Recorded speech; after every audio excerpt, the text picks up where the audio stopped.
Hi, welcome to Kermie and the Angel Show. I'm Dr. Kermie Wolenhouse, and we have a show tonight that is very exciting because we have a guest. Her name is Dr. Brandy Howe, and she's got all kinds of things to talk about tonight, so it's going to be a packed night for sure. She's a traditional naturopath.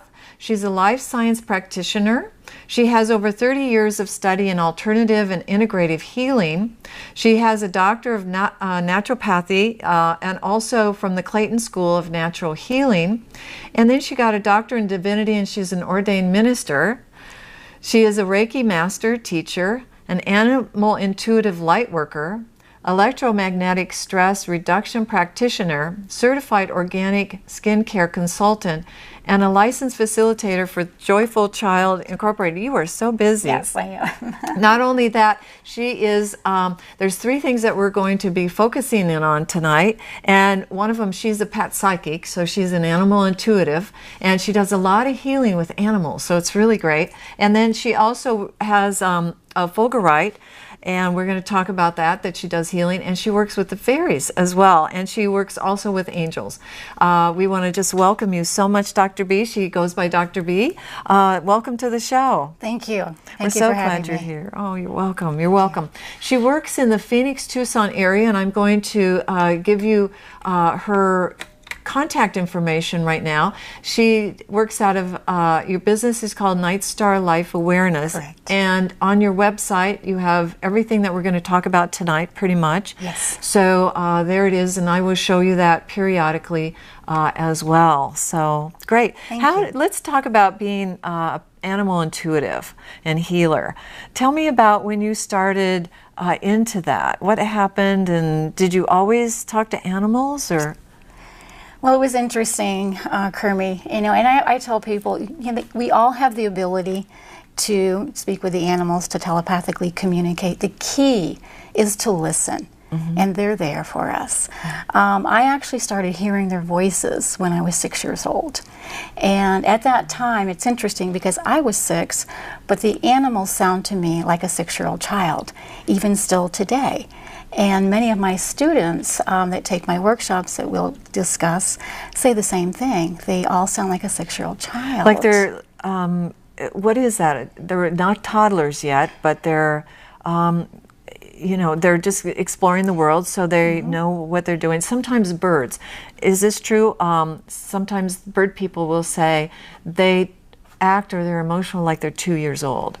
And so animals, with you and other people's experiences, about 6 years old. Yes. Oh, great. I get the 6 years old because they're still have that innocence, and they have that joy, but they're very intelligent, and they know what they want, and sometimes they can be stubborn, just like the children, and they're all our children and God's children, but they've been amazing, and the information that they come through with. When I first started doing this as a practice, my first worry in doing this was, what if I'm making this up? What if I'm charging people and, it's my imagination? Well, I will tell you, I couldn't make this stuff up in a million years. My imagination is not that vivid. And I'll share some of the stories, but it's been incredible. Okay. And when I first Tell me about your first heard one. them, I was 6, and I would go to my grandmother and I'd say, the animals are talking to me. And she'd say, don't talk like that. People think you're crazy. And I'm like, well, I hear them. But I didn't shut it down. It was real to me, and it was powerful, and it was something, they touch your heart, and it's something that I wanted to continue with. So I didn't shut it down. I just didn't tell anybody anymore. Yeah. And when did you start healing with the animals and start talking to them professionally? And that was about in 1996. And I had a little litter of dachshunds, and one of my dachshunds' name was Gabby. And I had 5, and I adopted them out. And Gabby went to a really nice family, and they had a dachshund named Noodles, who was she was 16 and was ready to pass. And the family wanted a distraction for the children when it was that time. So they adopted Gabby, and about 6 months later, Noodles passed. And Gabby would go into her bed very lethargic, kind of stop eating, very depressed. And the doctors wanted to put her on antidepressants. And here she was, only 6 months old, and it's very hard on their liver. So they didn't want to do that, so they called me because I was the breeder. Oh, the breeder, yes. Yes. So I said, well, you know, I do Reiki on people. I'm a Reiki master. Let me come over and try it on animals. So I did. And when I got there, little Gabby, she wagged her tail. She recognized me. However, she was very lethargic. And so the family had me, I said, let me take her into the guest room. And Gabby was in there, and she came up. I put her on my lap, and I started to do Reiki on her. And just as I started to touch her, she started to howl. I mean, crying. And I'm thinking, wow, the family's outside. What do they think I'm doing to her? Because she was she was loud. Yeah. And it wasn't 5 minutes. I did Reiki on her, and she perked up, and she looked at me, and I heard her voice just like I'm talking to you. And she said, I'm fine now. And we opened the door, and she went running around playing just like she did before Noodle's death. Oh, that's so great. No problems whatsoever. Oh, that's great. Good story. I have met Dr. B and actually experienced her work. A friend of mine, I was visiting some friends in Scottsdale, and you were there. They have a rescue dog that has a lot of fear and was just very nervous, and so they contacted you and asked you if you would come. And what's nice is you do house calls where the animal is, and the animal just calmed down. Like, this animal only speaks with one of them, and the animal was very friendly with you. And I'm going to just kind of share what you did. You have a ring, and that, tell me about what the stone is, and if you could... Yeah, this is a Merlinite crystal, and it works with the magic. It works with the Merlin energy. Yes. And this ring came to me, again, by divine intervention. And as I started working with the ring, animals and even children, they will come up and put their third eye their forehead right on the ring. And you can see I wear a lot of rings, and that's the first one that they'll gravitate to it. And it's now you also have a pendulum that's made out of the same stone. I want you to see what that looks like so that we kind of know. It has a dark vein in it, and it's a white stone. Yeah, so, and I saw what happens with you. I always ask before the show if I could touch her stone, so she has given me permission to do that. So when you pretty much just showed the animal your ring, and then it calmed down. It calmed down. And then you do a pendulum. So tell me about what you do. And do you work with the angels with this as well? Yes, I do. Yes, I do. And in my practice, I've always called in Archangel Michael and Raphael. And Raphael comes in, especially with the healing on the physical for the animals as well.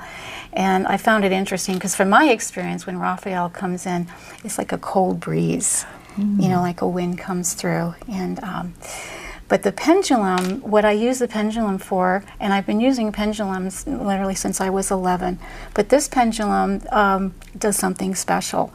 When it was the intention to heal, and when I got it, I started working with the chakras like I usually do to balance them, and then I put it together with and I was guided to do this, a Super 7 Melody Stone. Can I touch that one too? So this is what I was guided to do for the healing, again, for humans and for the pets. And as I started doing that, the pendulum literally started taking on its own energy. And it starts spinning, and it will spin, and it will literally clear vibrations that are not serving our highest joy and highest good. Now, and I don't claim to heal anyone. This is not a substitute, of course, for veterinary care or regular doctors, but it's energy work, it's vibrations, and it does get healing effects. And what happened when she was there with my friends, she said, in order for the animal to heal, the people around her have to be healed too. So she did some work with us, and it was quite amazing. Now, this pendulum, it gets very active. And so let's see Let me show you. Yes. You can let me have this one back. Yes. Yes. I'm sorry. And no, they actually work together. Okay. And so you put one in what one I hand? started, one goes here, and I hold it very tightly. This is not, I'm not moving it. This is the energy. So I'm just going to go around you. And may I have your permission? Yes, please. And it's just going to go through and just clear any vibrations out that are not serving your highest purpose. And when And people it literally work with stops when it's done. okay. So And people, when they see something like this, they'll say, "How do we know you're not doing it?" right. And I But will look show at you. this. On TV, you can tell that she's not moving this hand to go like this. This was Yeah, so see, amazing. You're pretty good. Your energy's pretty good. And given the beings that you work with, that makes sense. Get a little something coming in right here that it's going to clear. And again, you can see I'm not moving and I'm just Yes. doing its thing. And sometimes when it's getting, when it's clearing some very strong vibrations, it will go upside down, and you will see. Whoa. Let's see there. It's stopping. So you're clear here. I remember you did a lot around my... So may I have your permission Yes, to do that? please. Because you still have some things going on there that are clearing. And that's so true. And we don't have a lot of room here, so I'm just gonna hold it and let it do its thing to work on you. And again, it's vibration. It's clearing those vibrations. Again, our intention is that it go to Archangel Michael and the violet consuming flame to be made whole and healthy. So it'll just clear those things out. What was nice about Dr. B too is she And it called stops. them the next day and asked how the pet was doing, and just kind of, you have a nice follow-up. Thank you. And you took your time. It was really nice. And I said, "Oh, you have to be on the show." No. Please come. And you can see again how tight I'm holding it. Yes, yes. So I'm not moving very it. indented. Yeah, Oh, I can imagine when you first saw that, it probably went across the room. Well, this was the second one I got. The first one that I got, they didn't guide me to really hold it tight, and I didn't realize it, and all of a sudden it started spinning on its own, and it did. It flew across the room and it broke. Oh. So I had to get another one. Yeah, and hold on But tight. it was very powerful. That's really great. Yes. And you've got a story where you want to catch up with some other things, but tell us the story about Megan, a little dog named little Megan. Meg. Yes. And it's interesting because, as I was saying, the animals sound like the 6-year-old. And Meg's mommy, you want to get the one with the hat? Meg's No, mommy, not okay, yet. came to me. And, This is Megan, right? This is Megan, Okay. yes. And Meg's mommy, she brought Meg to me for some healing. And this is what I find consistent in many of it, because people sometimes won't do it for themselves, but they'll do it for their animals. And so when the animals get results, then the people will come. So Meg got results, and then her mommy came to me for some healing, and she brought little Meg with her. And I had them both on the massage table, and I looked at Meg, and I'm like, Meg seemed a little distressed. So I said, yeah, Wendy, something's not quite, with Meg. What's going on? She says, I'm not sure. I said, well, let me ask her. So I just asked Meg, I said, what's going on? What happened? And just like I'm talking to you, she said to me, Mommy put a hat on me. Just like that. Mommy put a hat on me. And so I said to her mommy, I said, did you put a hat on Meg? And she says, oh my goodness. She said, I got up, because she works early, at 5 o'clock this morning. She said she had a New Year's Eve party, and they had these little hats. And she thought, like hors d'oeuvres or candy. She thought, oh, that's perfect Meg size. So she put the hat on her and took her picture. And Meg didn't like it. She said, make me pretty. Yes, I don't want to be Mommy put a hat on me. that centerpiece hat. It's the way so they come fun. through. Well, they could tell you a whole lot of stuff, can't they? do. Oh my gosh. They do. Family secrets. Yes, be careful. that's true too. You have confidentiality though, Yes, so with your absolutely. clients. Oh, Yes, that's so great. Everything is Now, I want to confidential. go on to what you do with lightning therapy. Yes. Tell us a little bit about this. Now, what these are, and I'm going to put it underneath the camera as well so you get a good picture, and you can tell that there's a hole through here. Yes. It's kind of a rough kind of looking sort of substance. Tell me a little bit about this. Okay, this is what's known as fulgurite, and I had never heard of fulgurite before. And then 2 years ago, it'd actually be 2 years anniversary next week, the 31st. I was indirectly hit by lightning. Oh my! And I had actually passed out for about 3 days, and at that time, I connected with the 13 universal beings of light. Wow. And I was passed out for 3 days. When I came through, I heard a voice say, "You need to be doing lightning therapy." And I'm like, okay, what's lightning therapy? So I meditated on it for about 20 minutes, and I didn't get any results. So I said, well, I guess you'll just tell me when I need to know. So the very next day, I went into Fantasia, which is a metaphysical store that I work 3 days a week in Phoenix. And on the table were little boxes, and it's called Lightning in a Box, of fulgurites. I'm like, oh my goodness, ooh, goosebumps. And goosebumps are confirmation. So the fulgurite, I started researching fulgurites. Now, fulgurites are formed when the lightning hits the sand. And the heat is so intense that it melts the sand, and it forms like glassy hollow tubes. And the energy in here, they're very healing. It's very powerful. It's still, the resonance of the divine is still in there. So when you feel it, you can feel almost like electrical currents. And people who don't usually feel vibrations with crystals, when they feel the fulgurite, they go, wow. So I started again researching the fulgurites and found out what they do, and this is what I use in the lightning therapy. Now, there was a movie about a gentleman that was what he did for a living. He put rods in sand during lightning storms. What was that? I believe you're talking about Sweet Home Alabama. There were actually 2. I think it was mentioned in Jurassic Park too. I haven't seen that one, but Sweet Home Alabama, where he was. And you imagine that these are fairly long. Yes. And they may cut them up. What's the longest that you've ever seen? You know, I think the longest one I've seen personally was in Hawaii, and it was, I would say, about 7 feet long. Wow. Yeah, what a strike. Yeah. Oh my gosh. Yeah. So you use this for healing? I use this for healing. Shamans use fulgurites for several different things, but they use them for manifesting.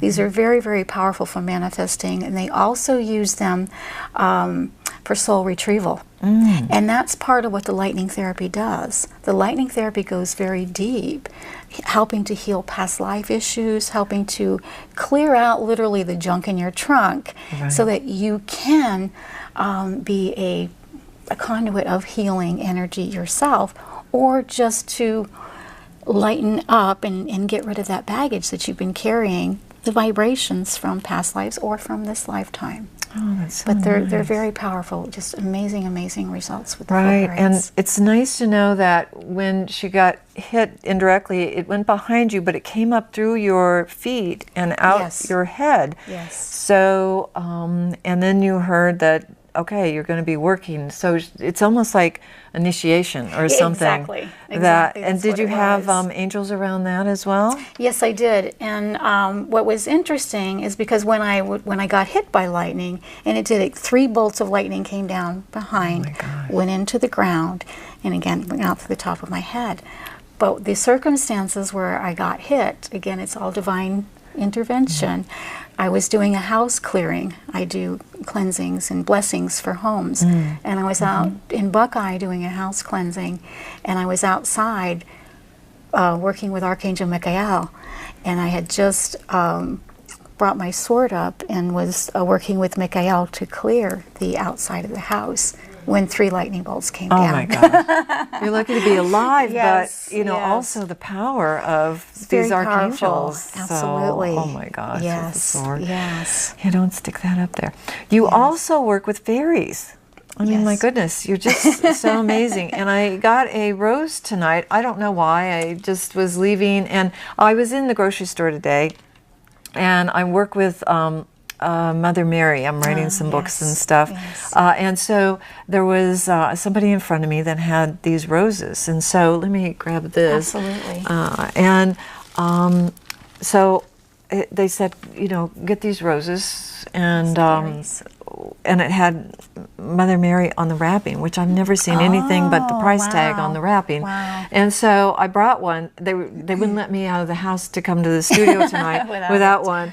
And Very so nice. I said, okay, and I knew that you work with fairies, and I thought, I bet this has to do with your fairy Yes. work. Now, Dr. B also teaches classes on everything that she does. So Yes. you also not only provide the service and teach about it, but you have lots of classes, and you will go wherever Yes. people kind Yes. of congregate. Okay, great. Let's talk about fairies. When did you start hanging out with them, I guess? Well, and when did they start hanging again, out with you? The fairies have been with me since early childhood as well. And, I didn't play with doll houses. I played with fairy houses. It was always the energy of the fairies. And, we start growing up, and again, we're told that's your imagination, that's silly. And, you kind of lose that. And then I think it was about 7 years ago, I was told from divine guidance that I needed to be teaching fairy classes. And I'm like, oh my goodness, what? And if you had known me years ago, I was very serious.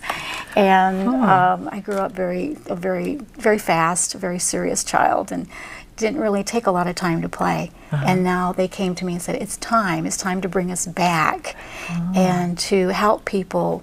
A large portal opened, and many fairies came in, and they come in, as or in orbs, and they've been guided here, and they're literally sacrificing themselves this time to help us through this transition, because we're going through some very difficult times, and people are too serious. Yes. So, and when this portal happened, that means that opens the veil between opens the veil, dimensions, right. and that the fairy world said it's time. Humans now have evolved enough. I always look at them like that. They're not like, oh no, they're really going to blow up the planet. But they are evolved enough that now we can work with them, and they will be open to what we have to offer. Absolutely. And so what are they here to offer us? They're here to literally bring us to our joy and change that vibration.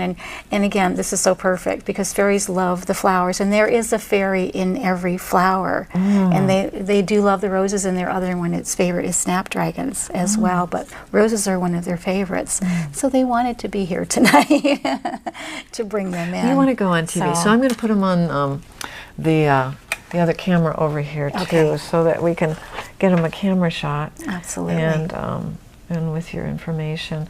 It's beautiful, Rose. It is a beautiful and rose. when you look at fairies, now I see them as well, they look pretty much like what they do when in books, kind of feminine, and there's also a hierarchy that we have as well. So there's kings and queens and princesses, and do they have little pets like we do? Yes, they do. What are they? Exactly like we do. The little dogs, and they love the the other elemental world, like with the salamanders and the dragonflies, ladybugs, butterflies, the hummingbirds. They work with that energy as well. Great. I have a fairy woman that I know, and she just has fairies all over, and she doesn't know about it yet, but she's just she just loves butterflies, and there's butterflies everywhere, all over her house, and I just know it's the fairies, kind of telling her, that we're here, and yet it lightens up their energies. We have hummingbirds that are also kind of in that realm, aren't they? Yes, they are. Really Absolutely. lighten up our energy as well. That's so great.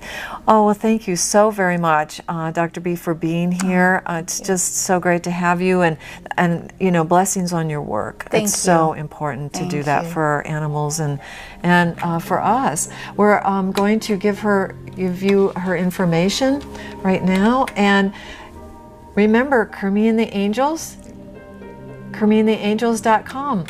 Good night.